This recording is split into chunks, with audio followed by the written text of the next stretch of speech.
Good evening. We will wait till 5:30 and get started with the town hall. Thank you for checking in. I'll be silent here for a few minutes.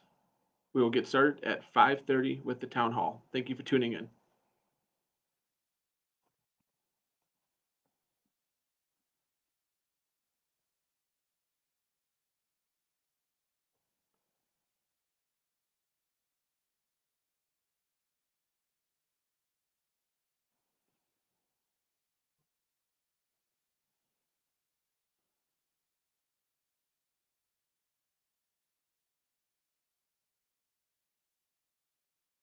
Hello all. I see a handful of more people joining us.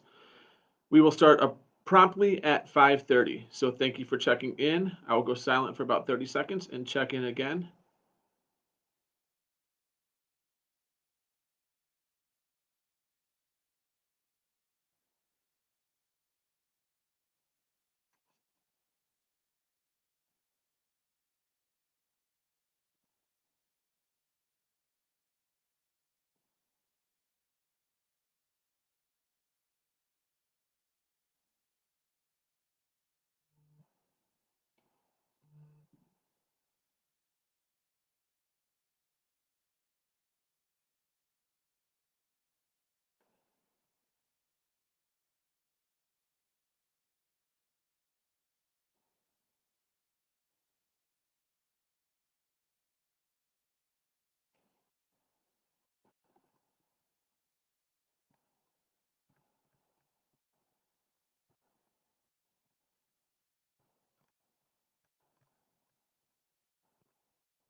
Good evening. We will get started in just about 1 minute. We'll get started in just about 1 minute. Thank you for tuning in.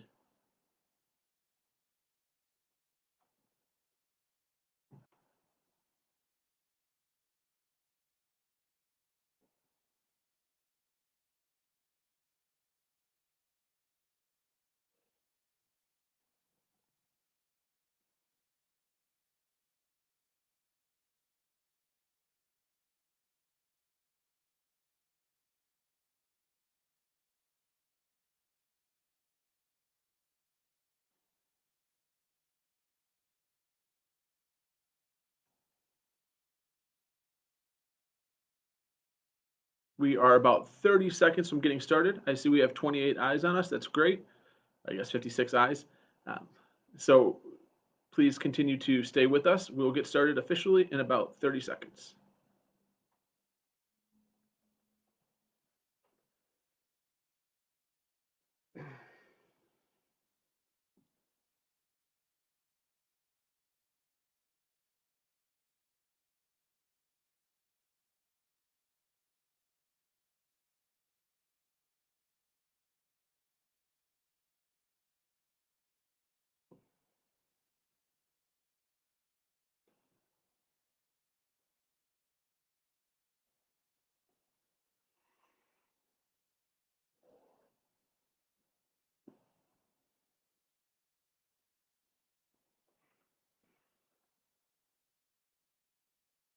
All right. Good evening, everyone. We have 32 viewers tonight, so thank you very much for tuning in.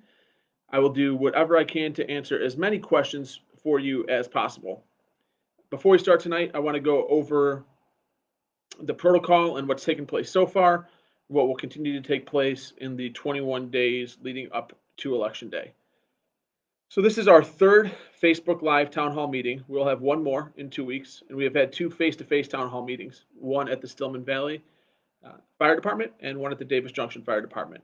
Next week, we'll be at the Monroe Center Fire Department, and the week after that, on Tuesday at 5:30, we will be back here on Facebook Live. There will be nothing, of course, on the actual day of the election. So the intent of what we are doing as a district is to get as much information out as possible so that voters can make an informed decision, as this is vitally important for our district and our community. The intent of the town hall is to respond to questions. So as you have questions, please post them in the chat. I will get to them as quickly as possible. And if I miss them at all, I've got some employees on the chat as well that will text me and let me know that I screwed up. So please go ahead and start posting your questions. I will go ahead with kind of a 3 to 4 minute introduction into what we are trying to communicate and make sure that everyone understands as they embark upon this decision. So I think it's important as we think about this decision to understand where we are currently at financially and what the implications of the referendum passing or not passing would have on the district, and also to understand why the district has pursued a referendum that is permanent as opposed to another term referendum. In 2014, when the original referendum was passed for 7 years, it was passed in a time of economic uncertainty, meaning that really every economic factor that the district would look at was negative. Our EAV was on the decline. We owed money due to tax overpayment, and we also were not getting fully funded by the state. And so we asked for a 0.7 increase in the education fund. So to go from a 2.78 to a 3.48. The second reason we asked for that is because at the time, there really was a lack of trust between the district and the community. I was the 5th superintendent in 3 calendar years. There's a lot of turnover on the board, and administration was also turning over at a rapid pace. So the thinking was, if we pass the term referendum, we'll know a couple of things. We'll know, do we need this money like always, or is it just in a time where there's economic hardship? And the second would be, could the district do enough work to earn the trust of the community back? So here we sit 6 years later. I'm still here. The vast majority of the board is still here. And the administration has largely not turned over or been promoted from within. So whether or not the community trusts us, I certainly hope you guys do. And I'm biased in thinking that we've done enough work to earn that. But there is minimally, like objectively, stability. The second thing is this, is that the economic factors that we called the perfect storm during the first referendum have largely transformed. The state has done their part. They've funded schools, not exceptionally well, but they've funded schools.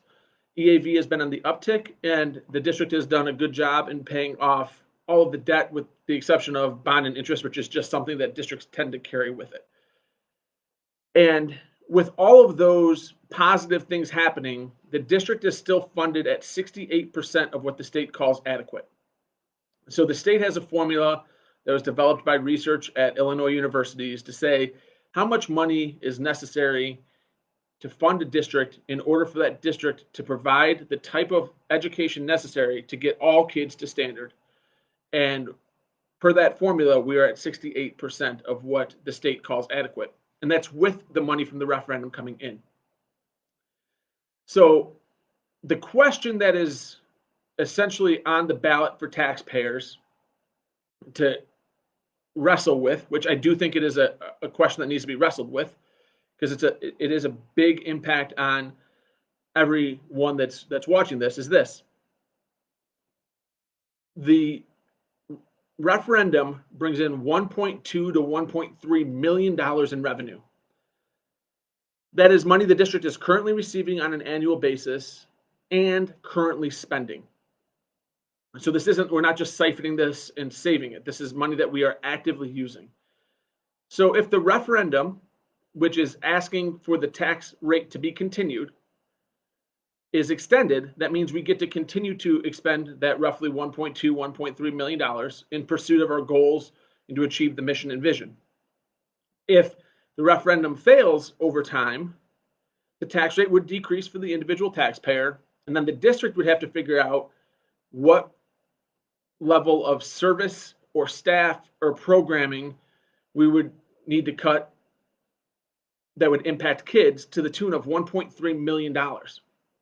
Now, it is my job as superintendent and the job of the Board of Education to ensure that we have a balanced budget whenever possible. So we could make that happen.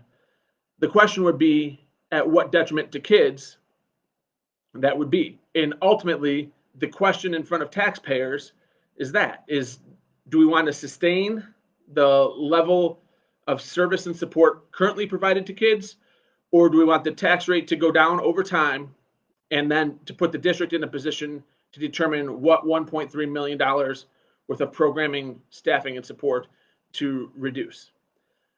And I know that's very direct, but I think it's important that I communicate it as such so that the people watching this can understand really what the question on the ballot is asking. So at this point, I'm going to scroll through and start to answer some questions.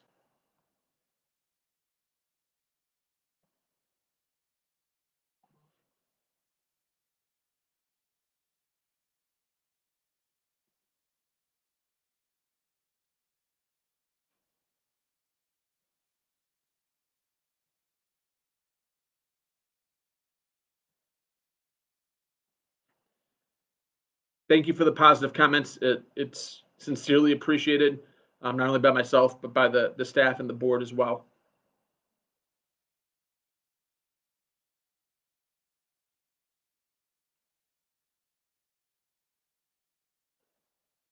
Given that there's no questions at this point, I'll start to answer some of the frequently asked questions, so that if somebody catches this on the back end, that they can continue to get information that they might find pertinent. A question that I received today, actually I received a few questions today, so I'll just go ahead and address those. Number one is, what about the land? So roughly a decade ago, the district purchased around 140 acres adjacent to the land at the high school. And I wasn't here and most of the board wasn't here, so I can't directly explain the rationale behind why they purchased the land. But at the time of the 2014 referendum, this was an exceptionally hot topic because we were still paying on that land. And so people thought that we should just essentially flip the land, get whatever money we could out of it, and just kind of move forward.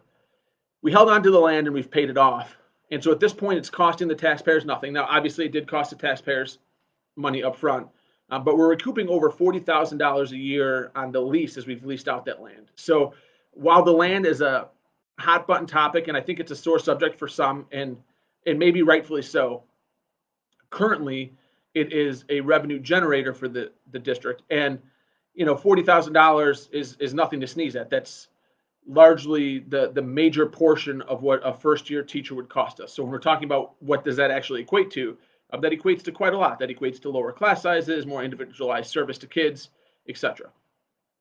Another question I received today is, why hasn't the district done more to receive money from the dump, was the way that the question was worded.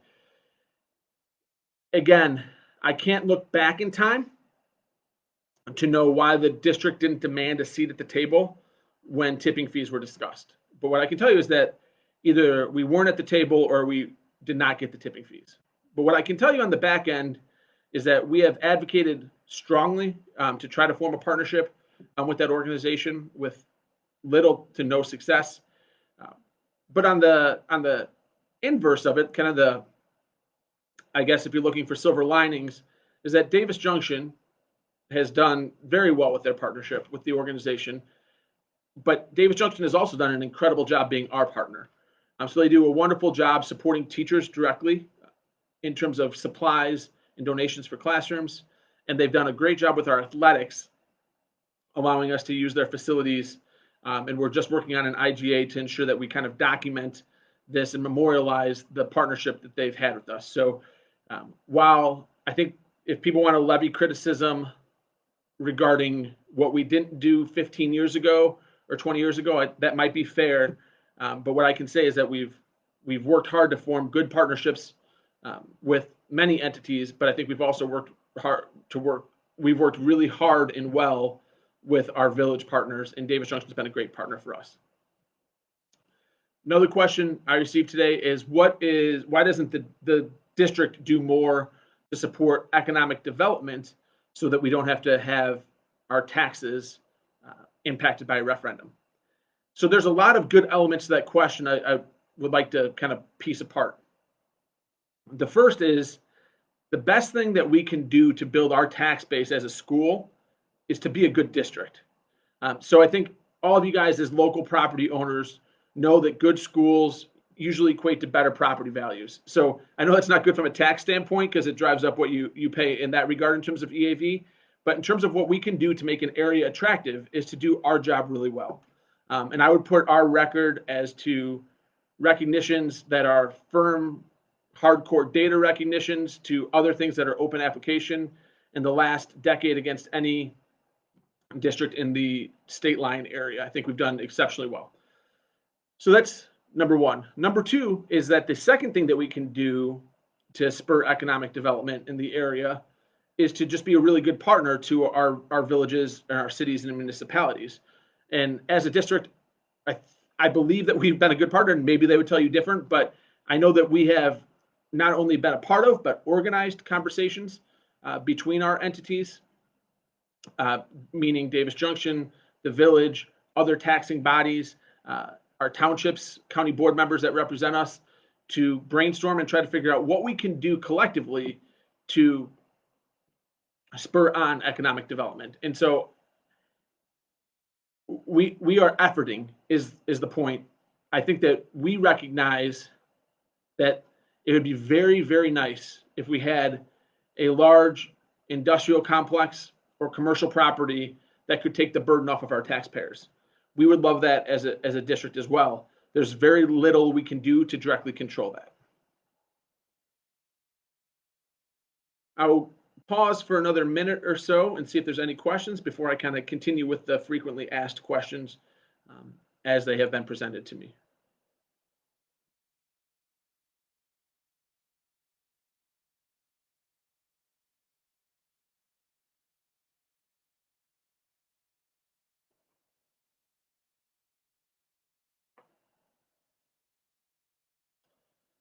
I just got a reminder text from somebody. That's a great point. When people get their ballots, whether they're early voting or mail-in voting, it will note that there is an increase in the tax rate. This is vitally important for people to understand. That is the way we had to legally, we were legally obliged to word it that way, because what we were asking for is an increase based on the 2013 rate. So we are trying to extend the 2014 referendum, which increased the 2013 tax rate. So when you see that word increase, again, we assure you that the tax rate that you're paying over the last 5 years in the education fund would stay the same. But it is an increase over what you paid in 2013. I think we've been transparent about that, and I think everyone understands that there was a referendum in 2014 that did exist. So when we're talking about an increase, that's what that is referring to. And I know that might be confusing when people first see the ballot. And so that's why it's important that we have these town halls, and that hopefully as consumers of this information, you share it so that you can make sure that your friends and neighbors all are making the informed choice when they vote on November 3rd. All right, we have been on this for about 15 minutes. I've gone over a handful of frequently asked questions. I'm not seeing any more. So again, I'll review what we are going to do next so that you guys can see this and continue to share information as you see fit. On the Meridian website, there's a tab at the very top that says referendum information. If you click on that, there's a drop down. In that drop down, the very first link says Meridian referendum links, and it has a link to every piece of information we've put out. So if you have any questions, you can almost certainly find the answer there. Or if you have friends or neighbors with questions, you can always point them there for additional information. Again, we will have a town hall meeting at the Monroe Center Fire Department at 5:30 next Tuesday. And we'll be right back here on Facebook Live a week from then at 5:30 the following Tuesday. You will also see a number of video messages appear from me on social media in the coming days and weeks. These were messages that I recorded, basically answering frequently asked questions. What we have found is people are much more likely to consume video than they are written text at times. And so we will continue to put those messages out. Again, so feel free to go ahead and share those if you would like to. I see a question that just popped up, so let me get a second to read that and respond. if the referendum fails, so here's the question in case you cannot see it in the comments. If the referendum fails, will you just keep seeking new referendums until it passes? So if the referendum were to fail this year, there is an opportunity before this referendum were to cease to go back out in April and to potentially go back out in the next November before the referendum were to officially fall off and for it to impact the revenue the district would have to start making those decisions about reductions. It would be my recommendation as superintendent that we continue to pursue this additional revenue to the board. Ultimately, it is the board's decision as to whether or not to place something on the ballot. And if you guys watch the live stream board meeting, I think, I'm biased, but I think we have an amazing board. The board doesn't always take my recommendation. So the board is a free thinking body. So they may or may not choose to support that. As superintendent, it is my job to do my best to enact the mission and vision of the district and to achieve the goals. So with this additional revenue, I think it is possible to continue to chase down those lofty and ambitious goals and vision. Without the referendum, I think it's going to be, we're going to be in a much different, more challenging position. So I would tell you that my recommendation to them would be to continue to seek additional means of revenue, whether that be through referendum or any other means that we could come up with. But ultimately, that's going to be at the discretion of the board to decide. My recommendation, if it were to fail in November, would not to put a time restriction on it. But again, I know that the board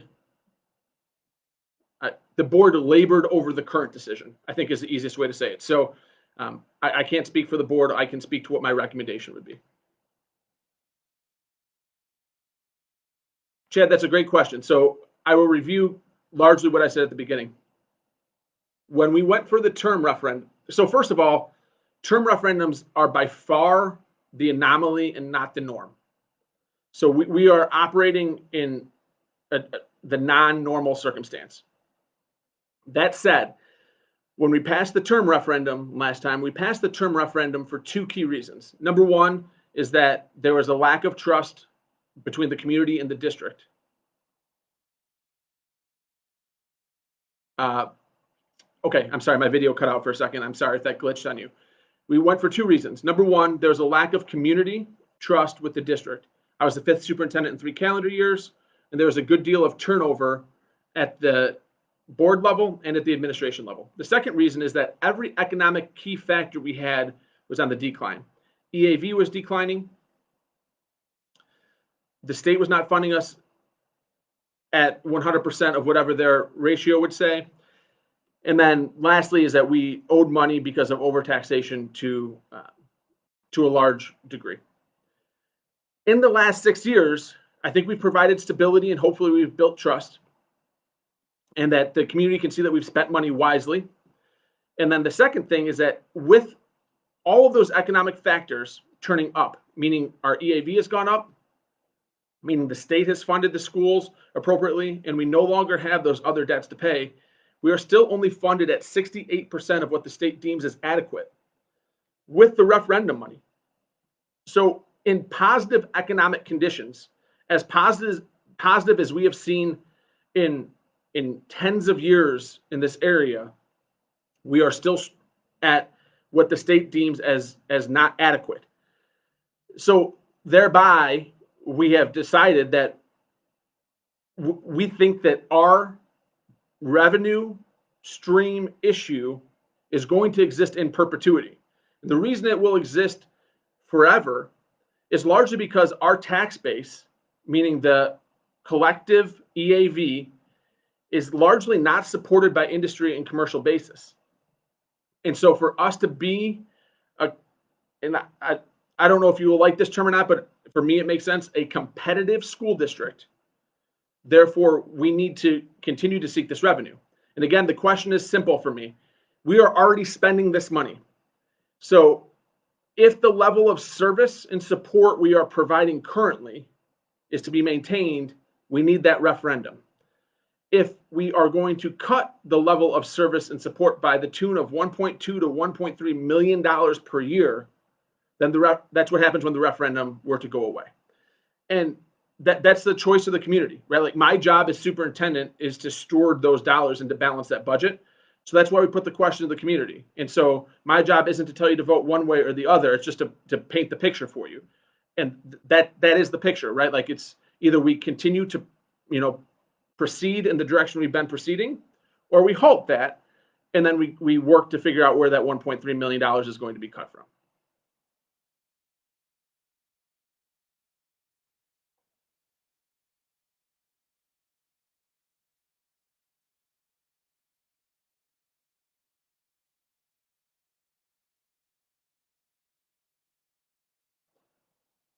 I'll wait to see if there's any additional questions. Those were awesome questions. I appreciate you guys asking those.